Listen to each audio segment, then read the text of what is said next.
Welcome back to the deep dive. Today, we're taking aim at 7 key trends that are, well, completely reshaping the prime central London property market for 2026. And we're using your sources to map it all out. Exactly. And the big headline seems to be a real boost in confidence. It feels like the market has finally, shrugged off all that tax speculation that was dampening things. Oh, absolutely. I mean, there was one data point that just jumped off the page for us. The post-budget bounce. The post-budget bounce. Yeah. A huge 173% surge in homes hitting the UK market between late November and early December 2025.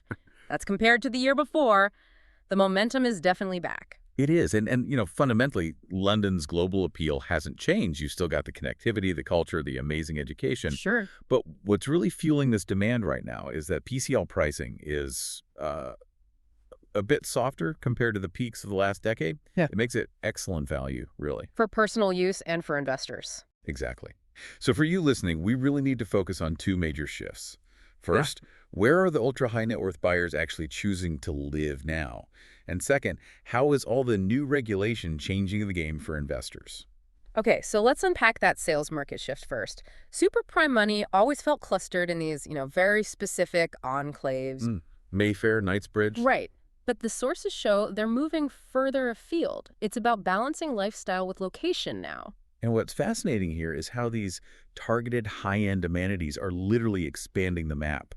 We're talking about areas like Hampstead, Fulham, and St. John's Wood gaining real traction. So give us an example. Well, take Fulham, the redevelopment of the football club. It's bringing in a new private members club, a hotel that's attracting buyers who just a few years ago would have only looked at, say, Chelsea or Notting Hill. So the amenities are pulling the money west. Precisely.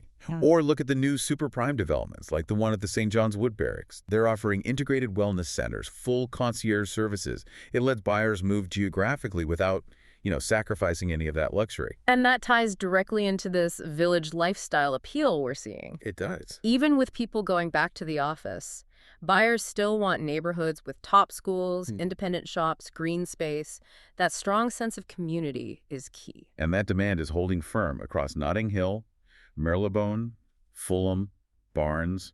It's a pandemic trend that is really stuck. And this focus on convenience is also reviving the pied-à-terre. We're predicting a significant resurgence in 2026. Why now? It's driven by international appetite, parents needing a London base while their children are studying here, or executives who need a regular foothold in the city for work. Okay, so here's where the buyer behavior gets really interesting. People are stretching their budgets for longevity. They're prioritizing what our sources call future-proofed homes. It's exactly right.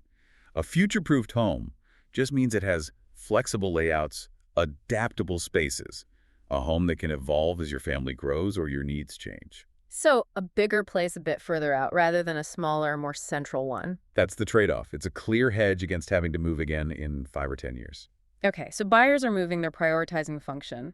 But for investors, the calculus is completely different. And it all seems to come down to one date, May 1st, 2026. Yes, we're talking about the Renters' Rights Act, the RRA. It's a regulatory tsunami, really.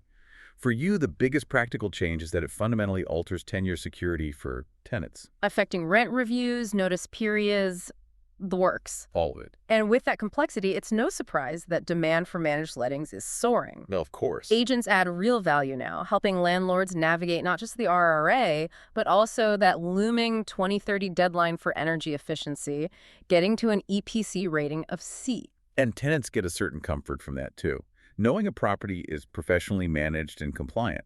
And this brings us to a final, really strategic trend. More discretionary vendors are choosing to rent out their homes instead of selling. Why? Because the sales market is a bit soft. Exactly. These aren't your typical buy-to-let landlords. These are owners who can afford to wait because PCL prices are still below those historic highs. They'd rather get rental income than sell at a discount. And this means? It means really high-quality, typically owner-occupied stock is temporarily shifting into the rental pool. And that kind of stock generally commands much bigger premiums than a standard investment flat. So to wrap this all up for you, the PCL market in 2026 is really being defined by two clear forces. For buyers, it's a geographical realignment and a focus on longevity. For investors, it's about a firming up of regulation. And here's a final provocative thought for you to take away. Consider the implications of that sudden injection of high-quality former owner-occupied homes into the rental market. That dynamic, coupled with a general shortage of rental homes, is very likely to encourage existing tenants to just extend their tenancies in 2026. The market might soon be characterized by both higher quality stock and a much longer average tenancy, something to watch very closely.